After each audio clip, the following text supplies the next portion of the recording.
Burton Klein here on CCP TV, the educational channel of Community College of Philadelphia. Today's lecture will deal with the world of cruising, and what a world it is. Ladies and gentlemen, I hope you enjoy what you're going to hear, and I hope you learn some things that you may not have known about cruising, even if you've had the experience to cruise before. This book is from the most famous writer of cruising in the world. His name is John Maxtone Graham. The second name, which is hyphenated, is Maxtone-Graham. John Maxtone Graham is imposing, not only because of his writing the book, The Only Way to Cross, the most famous book ever written regarding cruising, but he's imposing because he's 6'5" tall. He lives in New York City, right across from the docks from which the ships leave. He has an English accent. I know, governor, nice day today it is. Not the terrible Cockney I just did, but a beautiful, elegant English accent. And he left England to attend the Ivy League school, Brown University. The only way to cross. So if you want to learn much more than I'll ever teach you today, please, I encourage you to get the book of John Maxtone Graham entitled The Only Way to Cross. All ships are superb. What's bad? You get away, you go with loved ones, you go with yourself, you go with significant others, you take family. You can't beat a cruise. It's wonderful. Now, I know you've heard about rough seas and you've heard about the seasickness that ensues, and one has heard this and that, but most of the time it does not happen. And if it does happen, ladies and gentlemen, there are doctors on the ship that can handle it quite easily. There are different sizes of ships. The river boats that go on the rivers of Europe and on the Mississippi River average about 3,000 tons. Passenger-wise, they have from 80 passengers to 146 passengers. But they average worldwide 3,000 tons. They are lovely. They don't have shows in the evening. They don't have a casino. They don't have buffets, if you will. They are lovely and classy and elegant. The regular cruise ships, they range in size from 8,000 tons all the way to 225,000 tons. And I'm going to not be mentioning names of ships and cruise lines per se, but the two 225,000-ton ships are on Royal Caribbean Cruise Line. One is named Oasis of the Seas, and the other Allure of the Seas. And these ships have everything. I mean everything. Rock climbing walls, miniature golf, 5 swimming pools, 18 restaurants, movies under the stars, production shows. They are wonderful, and they're wonderful for families. All larger ships are wonderful for families, for children. They have children's counselors on these ships. One cruise line, Carnival Cruise Line, owns many other cruise lines. People don't know this. Carnival owns Seabourn, Ocean Village, Princess, Cunard, Holland America, Carnival Cruise Line. And Carnival Cruise Line in and of itself has 18 ships. How many ships are there cruising in the world today? If you take the river boats that I mentioned earlier, there are about 4,200 ships cruising the waters of the world today. But something very, very interesting. As my darling wife and I have cruised, we learned something, and we did some research on the following. According to Condé Nast Traveler magazine, There are now 6,686 people in the world who live on cruise ships. No. I don't mean those that take one cruise after another. The cruise ship is their home. They have their food, do they not? They have their shows and entertainment, do they not? They have doctors, do they not? They have dentists on the ship, do they not? 6,686 people living on cruise ships. But if I may, and I don't mean to cast an aspersion upon those people, because I am not speaking of each of those people, we have found in our travels, and this may not be documented, it might not be accurate, but in our travels, in our purview, these 6,686 people sort of want to get away from real life. Maybe they've had a tragedy that has befallen them. Something in their life that just, they couldn't cope with it. They live on a cruise ship. That is their home. They don't go to Dubuque, Iowa, or Phoenix City in Alabama, not Phoenix, Arizona. The size of cruise ships has a lot to do with the demeanor, with the overall practice of the cruise ship. For example, these large ships are for families, are they not? You take a family Christmas time on the Allure of the Seas and on the Oasis of the Seas, and I'm not talking about those ships to sell them. I have no connection with those ships at all. But then there are the smaller cruise ships, the ones that are 30,000 tons, that have Edwardian elegance and quietude. Not the production shows of the large cruise ships, for they don't have the stage that size, but they too have violinists and singers and comedians, and it's just absolutely wonderful. You know, I mentioned a little while ago about a ship with 18 restaurants. My God. There are people, you know, who go on a cruise for 7 days or 10 days or 30 days or whatever, or world cruises up to 126 days. You can pull it up on the computer. There are people who have already gained 29 pounds on a cruise. May I tell you what we do when we cruise? You might say, who cares, Burton Klein? Let me tell you, please. We say to the waiter, no bread, no dessert. Wait a minute, no bread, no dessert? Why, that's the best part of the eating. But if you want to keep a little bit of a figure, go to the gym on the ship, which they all have, and watch the calories. Indeed, watch them. The age of ships means nothing. There's some ships that are sailing today that have a 1953 vintage. 1953. And they repair these ships and remodel them on an average of every 2 years. If not the whole ship, a part of the ship. None of them has wear signs. None of them is in any way bad. They're wonderful. You're getting away. But there's a main consideration regarding cruising. You know, some people just want to cruise. They don't want to get off in ports. They don't want to sightsee. That's their privilege. Look at the days at sea on any cruise. Some have 4 days in a row cruising, 5 days in a row cruising. Some people don't like that, just in case there's some rough seas. They want it to be that you get off at a port every day, maybe a day at sea, maybe 2 days at sea. Check that itinerary with your travel agent or on the computer. I mentioned earlier production shows. Production shows are what one might see on Broadway. As a matter of fact, some ships even have Broadway shows. Famous ships, Les Miserables can be on a ship. Guys and Dolls can be on a ship. My Fair Lady can be on a ship. But when I say production shows, it need not be a Broadway show per se. Production shows with the lighting and the scenery and the costumes.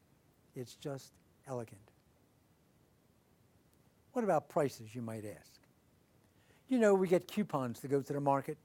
Oh my goodness, we're going to get the coupons for the pudding, or the coupons for the milk, or the coupons for the Ajax.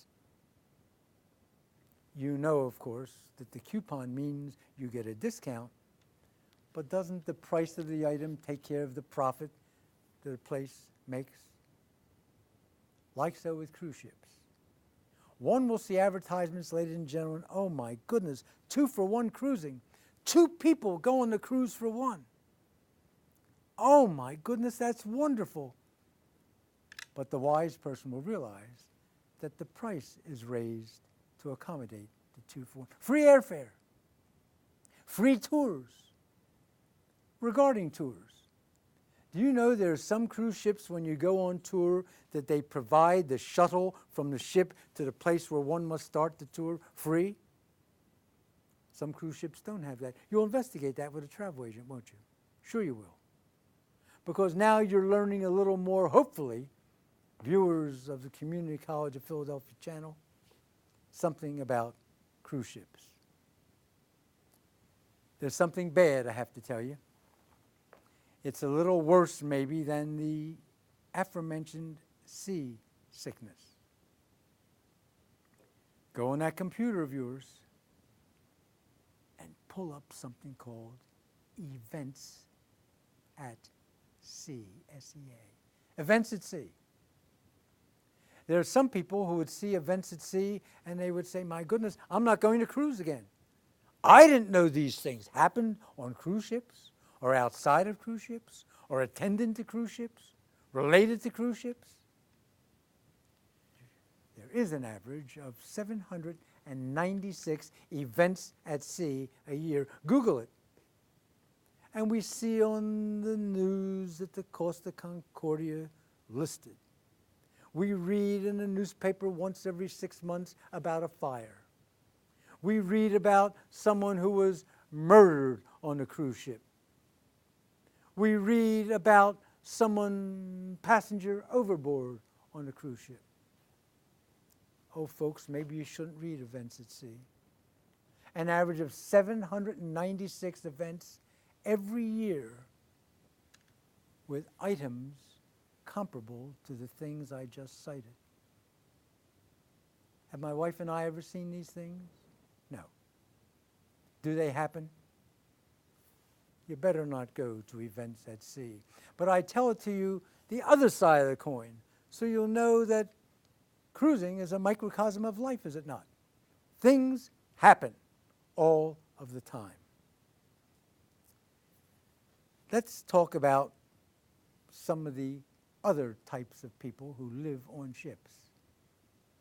I mentioned 6,686 people who live on cruise ships, and that total changes, does it not, on any given day.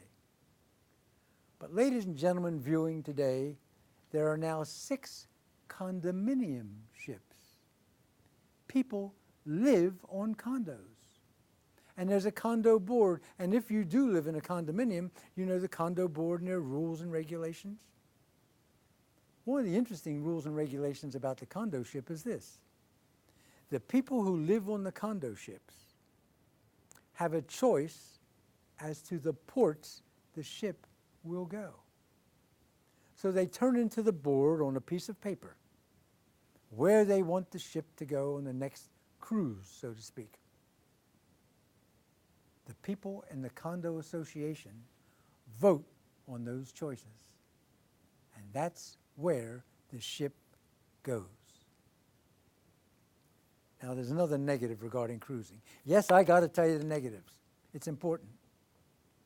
Some of the ships have announcements coming over the loudspeaker every 2.5 seconds. I'm exaggerating, am I not? All kind of announcements. The weather today is such and such. Go to deck 7 for Botox. Go to deck 7, there's a special sale on bathing suits. This is the captain speaking. The waters are a little rough now, so we're going to ask that you stay in your cabin until we go through the rough seas. The temperature outside, announcements every, we'll make it now 3.5 seconds. Be a little more liberal to you. So some ships have announcements all the time. The more Edwardian cruise ships, and you'll find out which ones they are, the announcements are rare, if at all. You know, you read the paper every day and you don't see errors for the most part in the newspaper. If you were to read The Only Way to Cross, I hold it up again, John Maxstone Graham, one will not see an error in the book. Not a grammatical error, not a semicolon out of place, not a comma misplaced. The daily bulletin of a ship tells one a lot about the ship. If you see a daily bulletin replete with errors, you know it follows true to form that the ship has errors. And I won't dichotomize what those errors might be. But folks, read the daily bulletin.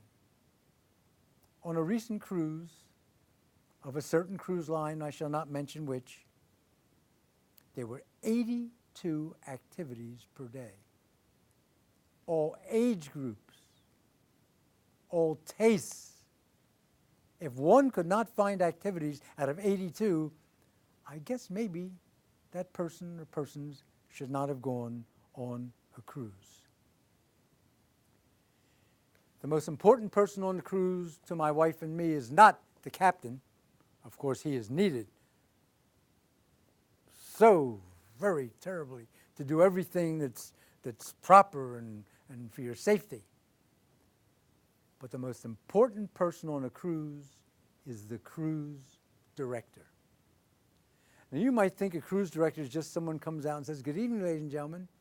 Tonight we have a treat. Tonight we have a show, and that show is going to be resplendent.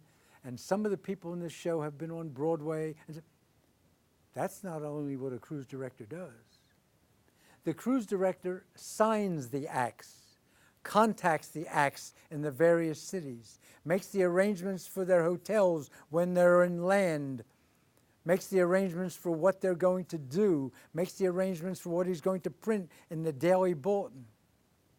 The cruise director is in charge of the assistant cruise director and all of the other staff that makes your cruise wonderful. The cruise director usually works about 20 hours per day. They are dynamic, and usually they have a talent.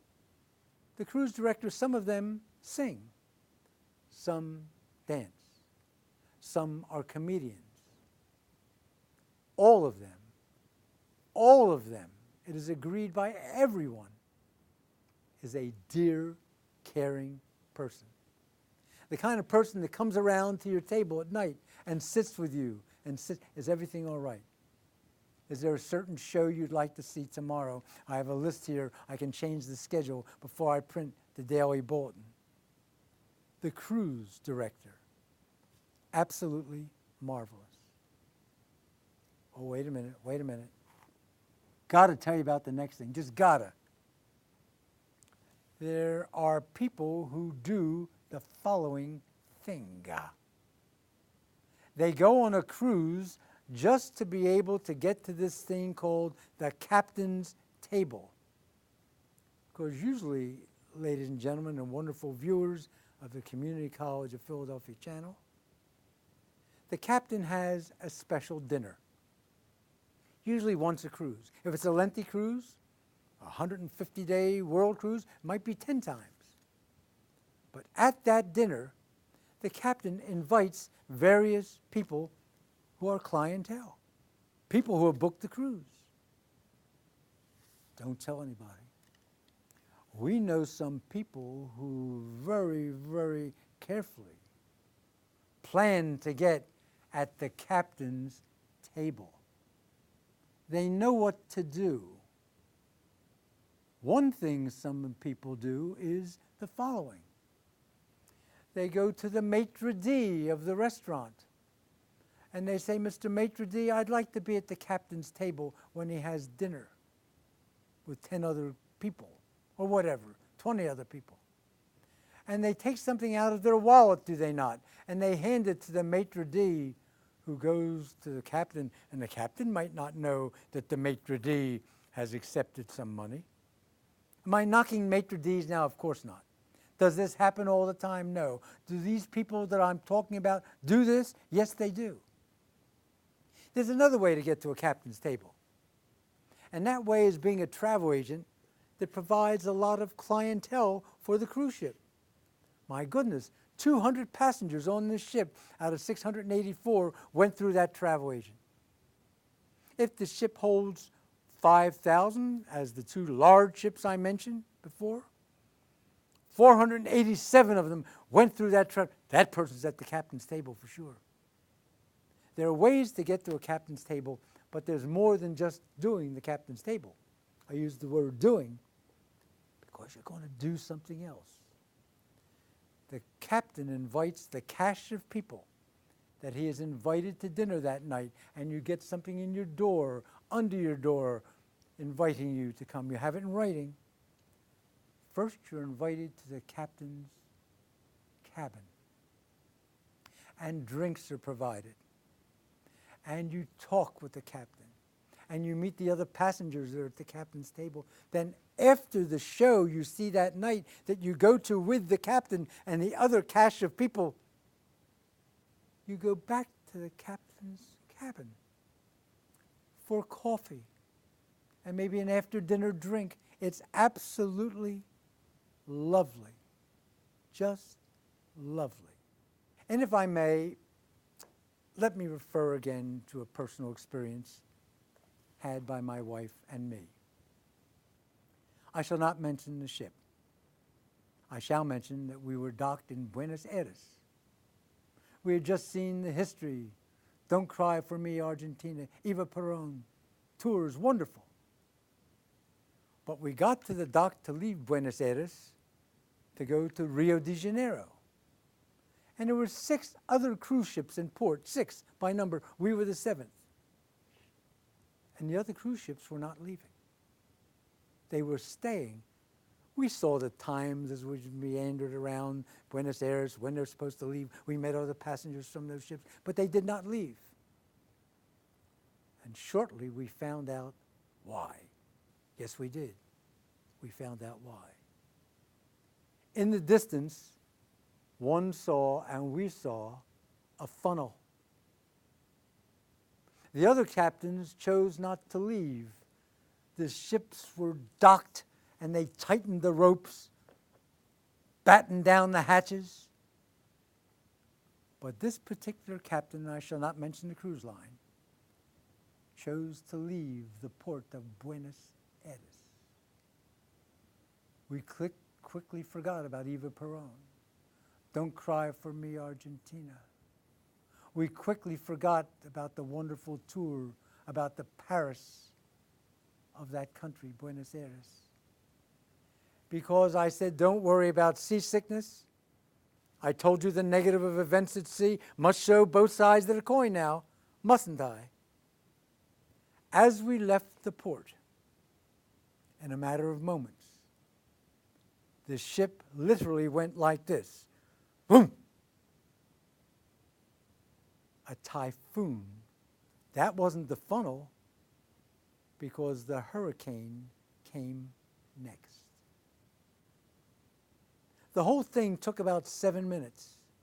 And just as the ship had gone, boom, in 7 minutes or so, boom again.